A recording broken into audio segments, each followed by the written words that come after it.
President Bongbong Marcos says the Independent Commission for Infrastructure is coming toward the end. In a chance interview on Friday, January 16, Marcos was asked about the next steps for the ICI, which now has only one commissioner. According to Marcos, the commission is already tying up any loose ends in its investigation into flood control anomalies. Well, it depends on how much work they still have left. Kung matapos na yung trabaho nila, we will see what they can do next.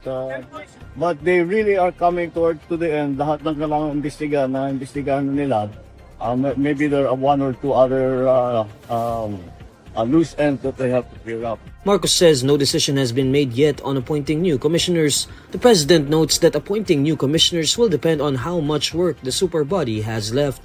Pag kailangan pa, then we will. But if the work is done, kung naibigay na lahat ng information sa DOJ at saka sa Ombudsman, then the focus now of the investigation will go to the DOJ and the Ombudsman. ICI Chair Andres Reyes is the only remaining commissioner out of the 3 officials appointed to the body.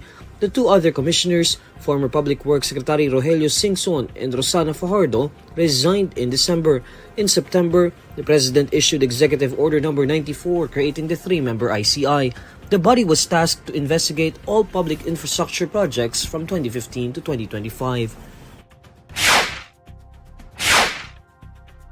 Tropical Cyclone Wind Signal No. 1 is raised over 14 areas as Tropical Storm Ada turns more northward over the Philippine Sea east of eastern Visayas. In its 11 a.m. bulletin on Friday, January 16, Pag-asa says Ada's center was last located 325 kilometers east of Giwan, eastern Samar. It carries maximum sustained winds of 65 kilometers per hour and gustiness of up to 80 kilometers per hour. Ada is currently moving northward at 15 kilometers per hour. Signal No. 1 is raised over 6 areas in Luzon, 6 areas in Visayas, and 2 areas in Mindanao, where strong winds may bring minimal to minor threats to life and property. According to Pag-asa, the highest wind signal that may be hoisted throughout the passage of Ada is wind signal No. 2. Pag-asa forecasts Ada to move generally northwestward until Saturday, January 17, before turning slowly north-northwestward to northeastward by Sunday, January 18. Beginning Tuesday evening, January 20, Pag-asa says Ada is seen to move southeastward while moving over the sea east of Bicol region. The agency says Ada may pass close to eastern Samar and northern Samar on Saturday and Catanduanes from Saturday evening through Sunday. Pag-asa notes that a further westward shift in the forecast track may result in a possible landfall over eastern Visayas and Bicol region. Ada is forecast to remain a tropical storm while moving over the sea east of Visayas and southern Luzon.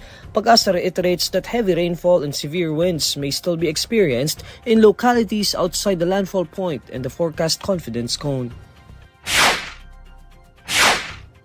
Resigned ako Bicol Representative Zaldy Co and 11 others are being summoned for next week's Blue Ribbon Committee hearing investigating flood control anomalies.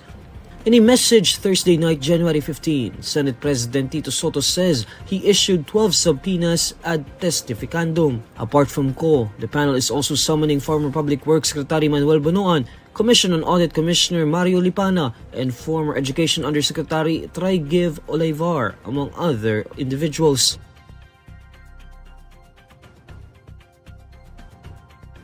Co is currently out of the country after resigning from the House of Representatives in September last year. The former lawmaker is the subject of an arrest warrant and remains at large. Interior Secretary John Vic Remulla previously said Co's last known location was reportedly in Portugal. The Blue Ribbon Committee has played a crucial role in exposing the alleged collusion between lawmakers, private contractors, and government engineers and officials, which has resulted in the embezzlement of billions of pesos through overpriced or non-existent projects. The committee is set to resume its hearing on Monday, January 19. Meanwhile, former Bulacan 1st District Engineering Office Chief Henry Alcantara has been ordered detained. Alcantara is among 4 individuals included by the Department of Justice in the Witness Protection Program.